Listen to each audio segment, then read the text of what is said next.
Está entrando también Mateo.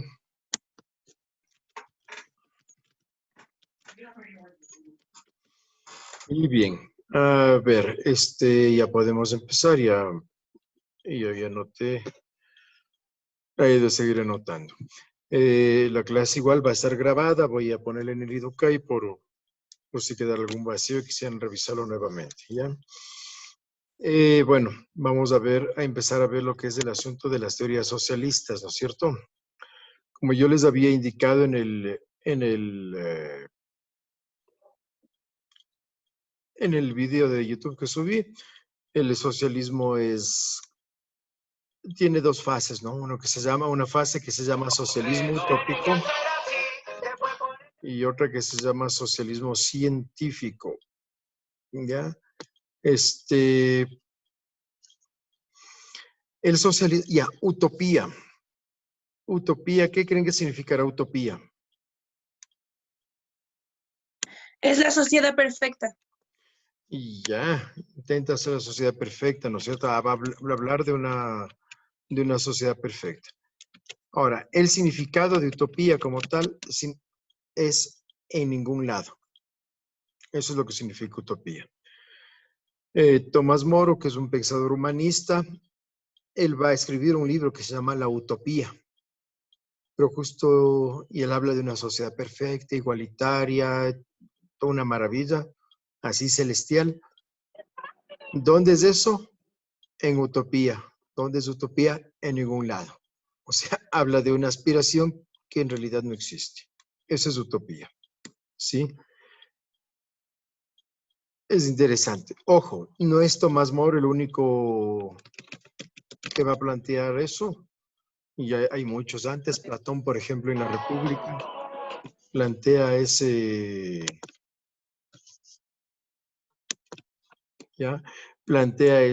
asunto de la utopía. ¿Cómo se llama? Hay otros, San Agustín en la Ciudad de Dios, me parece que es el texto, también mantiene este principio así utópico de una sociedad perfecta, linda, celestial, ¿no es cierto?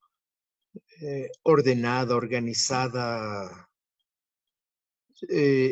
filosófica, todo eso, ¿ya? Siempre se ha planteado eso. Ya no se digan los grandes textos religiosos, ¿sí? Los textos religiosos son, no sé, está la profecía de Isaías, ¿no es cierto? O sea, morará el lobo con el cordero, wow. O sea, un niño dará de comer a un león, ¿ya? Jugará con el áspid, con la serpiente, ese tipo de cuestiones, ¿no es cierto?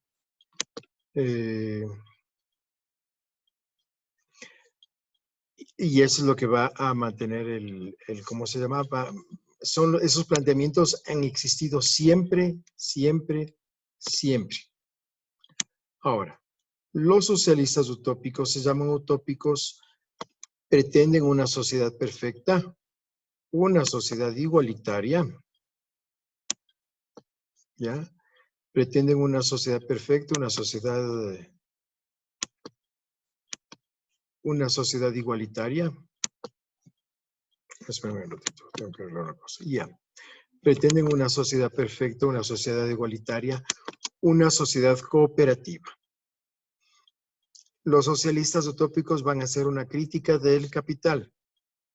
Se van a dar cuenta que la competencia produce guerras, produce que se estén plagiando cosas, que se invadan cosas, lucha de patentes, o sea, provoca un conflicto social, ¿no es cierto? Se dan cuenta que hay gente que vive en pobreza, que hay gente, o sea, que el liberalismo no les dio. Dice eso, el liberalismo no pudo dar, con la libertad y toda la cuestión, no pudo mejorar las condiciones de vida. Entonces comienzan a investigar cuáles son los conflictos. Competencia. Tenemos que lanzarnos a matarnos para vender o para comprar algo, ¿no es cierto? Para que no nos vendan muy caro, para que no nos estafen regateándonos hasta lo máximo. O sea, hay competencia. Hay competencia entre productores, hay competencia entre compradores. Hay competencia de comprador-productor, o sea, todo eso. ¿Ya? Entonces, el utopismo dice, no, a ver, ¿cómo se detiene la competencia? Con la cooperación, ¿ya? De forma cooperativa. ¿Cómo se...? Ya, perfecto. Ya mi cara va a venir. Chévere, chévere. ¿Cómo se va? Recuerden además lo que yo les dije. Los pensadores, los socialistas utópicos, eran gente muy pudiente, al revés de lo que se dice. ¿Ya? Normalmente se tiende a decir que los socialistas utópicos, que los socialistas en general son una pila de fracasados, de vagos, de inútiles que quitarle la riqueza a todo el mundo y eso. Eso es la tendencia hoy del socialismo.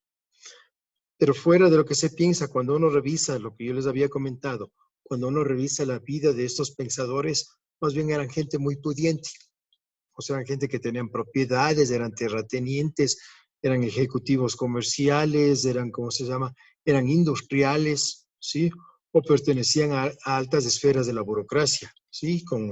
Y de características dinásticas. O sus padres fueron, ¿cómo se llama? Tenían un cargo de funcionario específico, ese cargo lo va a seguir el hijo, lo va a seguir el nieto, etcétera, etcétera, ¿sí? Entonces, pertenecían a una clase acomodada, eran gente acomodada, ¿ya? Entonces, ellos son los que van a plantear cosas como, por ejemplo, la cooperación. De hecho, las cooperativas, el cooperativismo, lo va a plantear un socialista utópico inglés que se llamó Robert Owen. Y él intenta aplicar eso en sus propias fábricas. Establece jornadas reducidas de trabajo, educación gratuita para los hijos, ese tipo de situaciones. Él va a instar a que los grandes industriales de su época hagan exactamente lo mismo para mejorar ¿cómo se llaman? Las condiciones de los obreros. Evidentemente nadie le hizo caso. ¿Ya? Charles Fourier, por ejemplo, va a plantear no como cooperativismo, sino como falansterio, ¿sí? ¿Qué es el falansterio? Los falansterios son cooperativas altamente disciplinadas, ¿sí? A la larga, al principio de Owen permite esas cooperativas, pero de forma, tiende más a la cuestión del libre albedrío y eso. No, Charles Fourier establece el asunto del falansterio. Tienen que ser cooperativas altamente disciplinadas, ¿sí? Donde se coma a determinadas horas, donde se estudia a determinadas horas, los horarios de trabajo deben ser tales, etcétera, etcétera. Entonces empieza a establecer eso, ¿ya? Plantea eso. Además es interesante, Charles Fourier es uno de los que va a plantear también el asunto de los derechos igualitarios para mujeres, ¿sí? En esas épocas, imagínense, era tenaz. Y va a hablar mucho del asunto del amor libre. Entonces, se va a burlar, va a criticar la monogamia, porque dice esas imposiciones son imposiciones, dice, el ser humano es libre. ¿Por qué no puede tener 2, 3 parejas? Ya, entonces va a establecer, va a hacerse todo ese tipo de planteamientos, ¿sí? Otro socialista utópico es Henry de Saint-Simon, que es él tiene, bueno, varios trabajos. El más famoso de ellos es un libro que se llama El Catecismo de los Industriales. Interesantemente, los socialistas utópicos valoran el trabajo. Por eso les digo, al revés de lo que se cree que son una horda de vagos que quieren pasar de vagos y que el Estado les subsidie, ellos no, ellos más bien valoran el trabajo. En el Catecismo de los Industriales dice, la sociedad debe pertenecer a industriales, no a burócratas. No a instancias señoriales como iglesias, como noblezas, ese tipo de cuestiones. No, a ellos no les debe pertenecer eso. La banca, ¿cómo así? Es un montón de gente que acumula dinero que ni siquiera lo trabaja, no produce. Entonces es una cuestión de usura. Entonces establece la cuestión de los industriales. ¿Qué es un industrial? Un industrial es un comerciante, un industrial es un manufacturero, un industrial es un industrial, ¿sí? Entonces él mete en un solo saco, mete a todos estos grupos que producen, que desarrollan un capital productivo. Entonces dice, hay que organizar una sociedad de trabajo, ¿ya? Una sociedad donde el que primero que debe ser valorado es el trabajador. Y aquí los socialistas van a establecer uno de los principios contrarios al liberalismo. El liberalismo piensa en la igualdad, libertad, igualdad, dicen ellos, fraternidad, dicen los liberales, ¿no es cierto? Libertad, igualdad, fraternidad. El gran grito de la Revolución Francesa es ese, la igualdad, ¿sí? Todos tenemos igualdad jurídica, somos iguales ante la ley, ¿sí? Tenemos condiciones físicas, hemos nacido, somos seres humanos, todos somos seres humanos, entonces somos iguales ante la ley. Saint-Simon dice, no podemos ser iguales ante la ley, porque todo depende de nuestro esfuerzo, dice. Pues. O sea, ¿cómo así vamos a otorgar igualdad ante la ley a un cura, a un clero? ¿Qué produce el clero? ¿Qué se pasa? O sea, ¿qué produce el clero? El clero. ¿Cómo así vamos a darle igualdad ante la ley a un noble que ni siquiera trabaja su tierra, sino que la trabajan campesinos para él? ¿No es cierto? Que lo que ha hecho es heredar algo que ni siquiera lo trabajó. No hay cómo darle igualdad ante la ley. Aquí el planteamiento socialista va a ser a cada cual según su trabajo y de cada quien según su capacidad. Es el planteamiento socialista, ¿no? A cada cual según su trabajo y de cada quien según su capacidad. No pueden exigirle lo mismo a todos si su capacidad no es la gente es diferente, pues. Las capacidades son distintas. Pues eso va a plantearse toda una revolución impresionante, ¿ya? El socialismo utópico francés es tenaz en ese sentido, ¿ya? Entonces ustedes pueden ver estos. Sí, yo les nombré solo a tres, Saint-Simon, Fourier y Owen. Hay más socialistas utópicos, ¿sí? Está Cabet, está Charles Babeuf, están algunos más, ¿ya? Pero estos son como los tres clásicos, que es lo que vamos a ver. Tras estos aparece el asunto del socialismo, el socialismo científico, ¿sí? Fundamentalmente está en la figura de Marx y de Engels, ¿sí? Ellos son los dos grandes pensadores del socialismo científico. Van a haber posteriores, ¿no? Que se van a denominar marxistas. Ya estará Rosa Luxemburgo en Alemania, estará, ¿cómo se llama? Estará Lenin en Rusia, Trotsky en Rusia, ¿no es cierto? Fidel Castro, chico. O sea, van a aparecer todo el asunto de los socialistas después, ¿no es cierto? Los marxistas. Pero vamos a concentrarnos específicamente en los dos clásicos, los fundadores, que es Marx y Engels. ¿Sí? La obra más conocida de Marx, ¿cuál es? ¿Ustedes saben de las obras de Marx? Ya les activo el micrófono, espérenme un ratico. ¿Cuáles son de las obras de Marx que ustedes conocen o que han oído hablar? Cri, cri, cri, cri. A ver, el uno es el manifiesto del Partido Comunista, que es famosísimo, ¿sí? Un fantasma recorre Europa, el fantasma del comunismo y ¿no es cierto? El manifiesto del Partido Comunista. Otro es el, ¿cómo se llama? El Capital, que eso es famoso. Eso, en las escuelas de economía, por lo menos en las escuelas de sociología, de economía, por lo menos estudian el primer capítulo del Capital, porque además es un libro medio denso, son 3 tomos bien puestos. Así es, uno se atufa, o sea, eso el hombre escribía tenazmente. son como famosos, ¿no? Otra obra, La lucha de clases en Francia, el 18 Brumario de Luis Bonaparte, o sea, tienen varias obras. Fundamentalmente, como digo, está El Capital, el Manifiesto del Partido Comunista. Hay montonazos, estos veces escribían impresionantemente, sí, pero estas son como las dos grandes obras capitales, las que más les identifican a los dos escritores, ¿ya? En El Capital, bueno, Marx va a desarrollar la crítica a la teoría del valor. La teoría del valor ya la plantearon los economistas ingleses, Adam Smith. Adam Smith va a decir el valor de una mercancía. Dice, las mercancías tienen un valor de uso y un valor de cambio.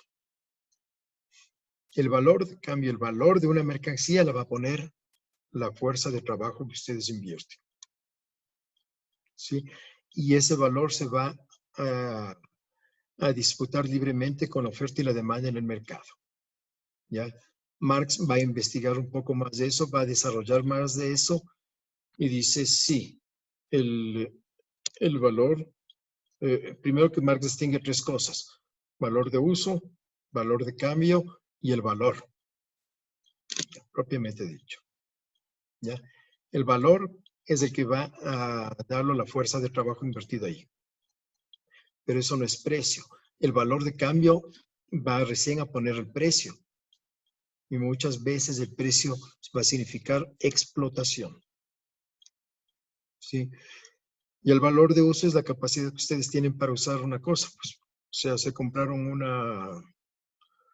una mesa, se compraron trigo, o sea, dependiendo del uso que ustedes le dan, va a tener un valor. Pero siempre va a depender un valor de uso, pero siempre va a depender del uso inicial, del valor inicial. ¿Cuál es el valor inicial? El que da la fuerza del trabajo. El asunto es que en el mercado, el rato de vender esto,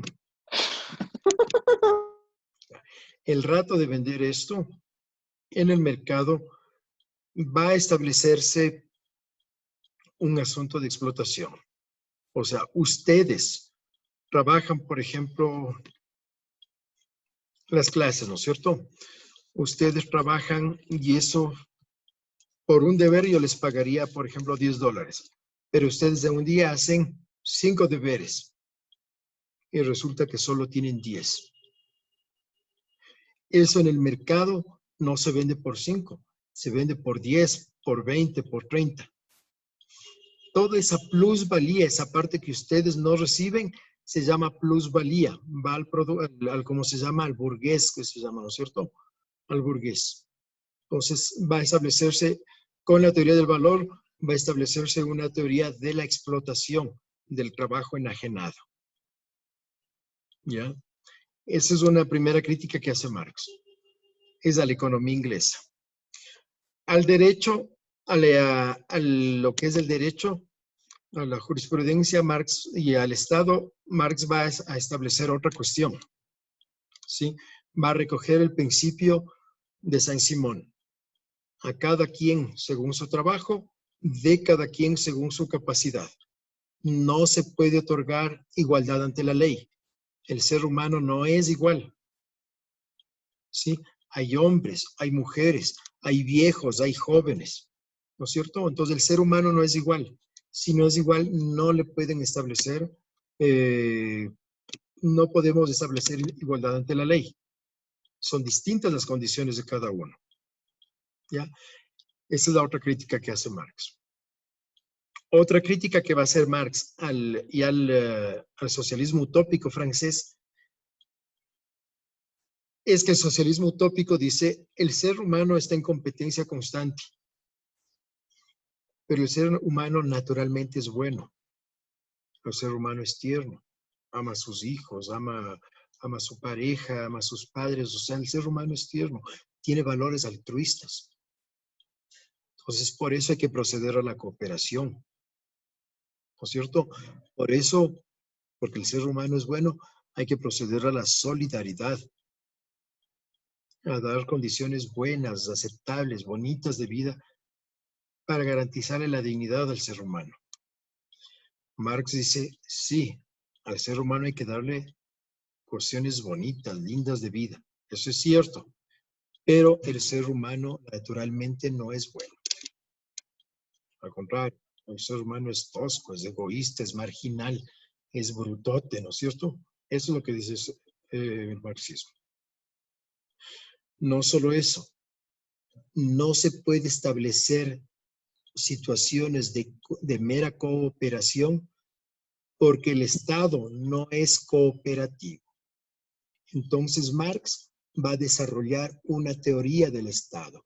Con el socialismo, con el marxismo se va a desarrollar una teoría del Estado. Chicos, el Estado no es bueno. El Estado es un instrumento de represión. En el manifiesto del Partido Comunista, Marx va a decir, el Estado administra los bienes de la clase dominante. Sus obras públicas es para que la clase dominante pueda tener un mercado interno. ¿Cómo se llama? Las escuelas, pero desarrolla escuelas. Las escuelas las desarrolla para calificar mano de obra. O sea, ustedes, en tanto estudiantes, aprenden a ser obreros. Eso es lo que aprenden a hacer. Entonces, el Estado es un Estado represivo, ¿no es cierto? Y si se les va la mano con alguna protesta, alguna cuestión, les pone a la policía y al ejército a que les meta su tranquiza. O sea, que les dispare. ¿Sí? Se va a pensar de otra forma el Estado. La burocracia es una instancia administrativa que va a garantizar la especulación. Entonces, es una cuestión así de fuerte lo que se va a hablar del Estado con el socialismo. ¿Ya? Entonces, ustedes pueden ver que el socialismo científico va a hacer varias críticas, ¿no es cierto? Va a criticar el asunto del valor, ¿ya? Para demostrar que el obrero fabril, ¿cómo se llama? El jornalero, el trabajador, ¿cómo se llama? De sector terciario, ¿no es cierto? Que solo ofrece servicios y eso es también un trabajador, es explotado. Es lo que va a decir el marxismo, ¿sí? Su trabajo llega a acumular inclusive horas de trabajo que no le son reconocidas, ¿ya? Que no le recibe, porque eso las llega a tener el burgués. El ser humano esa es una crítica. La otra crítica, el ser humano es muy distinto. Como es muy distinto, no puede existir igualdad ante la ley. Entonces, la legislación tiene que ser pensada en que el hombre es desigual. Tercera cuestión, el ser humano naturalmente no es bueno, sí tiene sentimientos altruistas, individualmente puede que sí lo tenga, sí, pero el rato de su comportamiento social, el ser humano no es bueno. El ser humano vive en competencias, se explota, se agrede. ¿No es cierto? Es bien hijo de 30 del ser humano. Entonces, hay lucha de clases. Por eso es que el socialismo científico va a desarrollar la teoría de la lucha de clases. Como hay lucha de clases, la única manera de establecer situaciones de dignidad, de una vida digna, de cómo se llama, de una propiedad en común, de este tipo de cosas, es mediante lucha de clases, mediante revoluciones.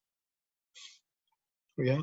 El ser humano tiende a acumular, entonces hay que poner un estado que les diga, no, hasta acá, no, hasta acá acumulas, no puedes acumular de más, ¿sí? El Estado es represivo. Es la otra crítica que va a hacer ¿cómo se llama? El socialismo científico. El Estado es represivo. La función del Estado es reprimirte.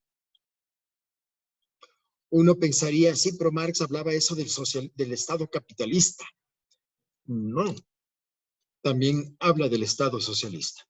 De hecho, de ahí se va a extender el asunto leninismo, ¿no es cierto? Lenin va a escribir un libro que se llama El Estado y la Revolución, ¿ya?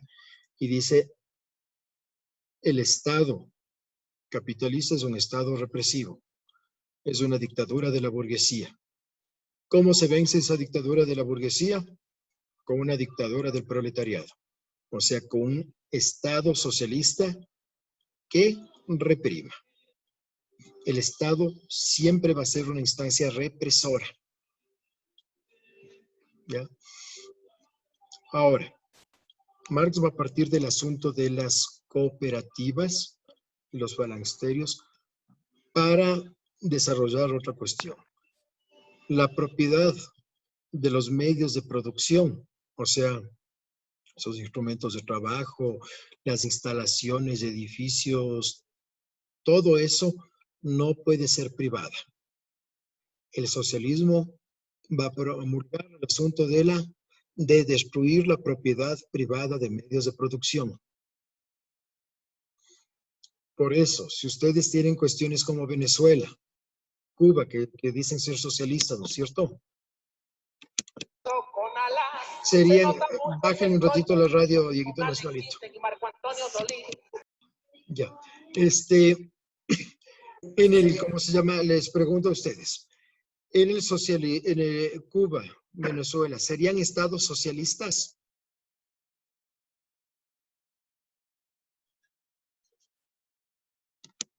No, porque ya no había estados socialistas.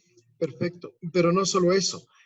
Cuba y Venezuela no son estados socialistas porque no tienen propiedad en común.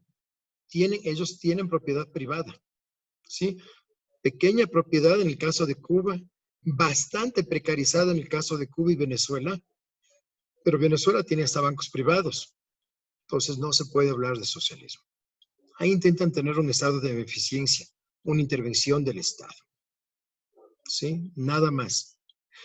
El socialismo como tal promulga que desaparezca absolutamente la propiedad privada. ¿Ya? Llegó la samantita. ¿Ya? El socialismo promulga que desaparezca totalmente la propiedad privada. La propiedad tiene que ser social, socialista, en común. ¿Ya? Entonces, esos son los principios del socialismo. ¿Tienen alguna pregunta, alguna cuestión?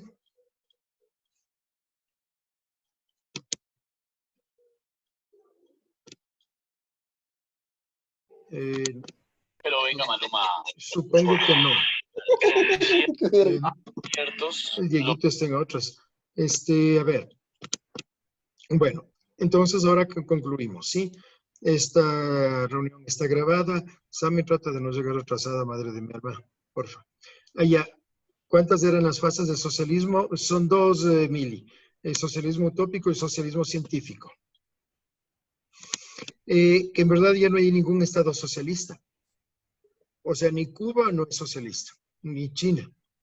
Son estados capitalistas. En el caso de Cuba, un capitalismo muy precarizado, sino que tiene una gran intervención del Estado. Pero eso es en la próxima clase, ¿sí? Hay la tendencia a creer que intervención del Estado significa socialismo. No es cierto. Intervención del Estado es intervención del Estado, nada más. ¿Ya? Eso. Entonces, ¿alguna pregunta más? ¿Alguien? Una, dos, 2:30, cuarto para las 3. Se acaba la reunión. Luego les mando el debercito. Cuídense. Chao, profe. Chao, se les quiere.